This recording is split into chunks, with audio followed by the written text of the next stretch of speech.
Prabhas confuse అవుతున్నారా లేదంటే ఆయనతో సినిమాలు చేస్తున్న దర్శక నిర్మాతలు కన్ఫ్యూజన్లో ఉన్నారా? అది కాదంటే ఒకరితో మరొకరికి అస్సలు కోఆర్డినేషన్ లేదా?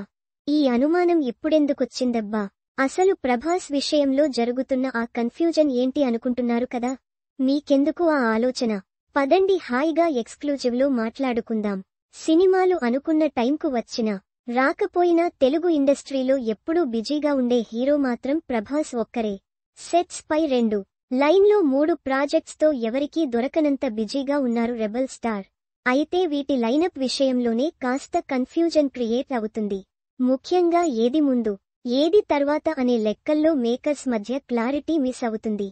కరోనా తర్వాత ఒకే సమయంలో రాధేశ్యామ్, సలార్, కల్కి, ఆదిపురుష్ సినిమాలకు సైన్ చేశారు ప్రభాస్.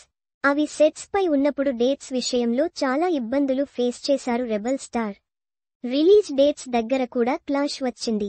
అందుకే కల్కి విడుదలయ్యాక ఒక్కసారి ఒక్క సినిమా మాత్రమే అని డిసైడ్ అయిపోయి కొన్నాళ్లుగా హను రాఘవపూడి ప్రాజెక్ట్తో బిజీగా ఉన్నారు ప్రభాస్. ఒకే సినిమా చేయాలనుకున్నా ఫౌజీతో పాటే రాజా సాబ్కు కూడా ప్రభాస్ డేట్స్ చేయక తప్పట్లేదు. ఈ కన్ఫ్యూజన్ ఇక్కడితో చాలు. ఇకపై ఒక్కసారి ఒక్క సినిమానే అంటున్నారీయన. కానీ ఈ విషయంలో దర్శక నిర్మాతలు కన్ఫ్యూజ్ అవుతున్నారు. అందుకే మొన్న కల్కి 2 సెప్టెంబర్ నుంచి మొదలవుతుందని అశ్వినీదత్ చెప్తే తాజాగా స్పిరిట్ కూడా అప్పుడే అంటున్నారు నిర్మాతలు. కల్కి 2 షూటింగ్ సెప్టెంబర్లో మొదలుపెట్టి 2026 సమ్మర్కి విడుదల చేస్తామని చెప్పారు అశ్వినీదత్. తాజాగా సందీప్ వంగా సోదరుడు ప్రణయ్ వంగా తమ స్పిరిట్ కూడా సెప్టెంబర్లో స్టార్ట్ అవుతుందంటున్నారు. మరి ఈ 2 సినిమాల్లో ప్రభాస్ దేన్ని ముందు సెట్స్ పైకి తీసుకొస్తారు? అసలు సెప్టెంబర్లోపు సెట్స్ పై ఉన్న ఫౌజీ, రాజా సాబ్ పూర్తవుతాయా అనేది ఆసక్తికరమైన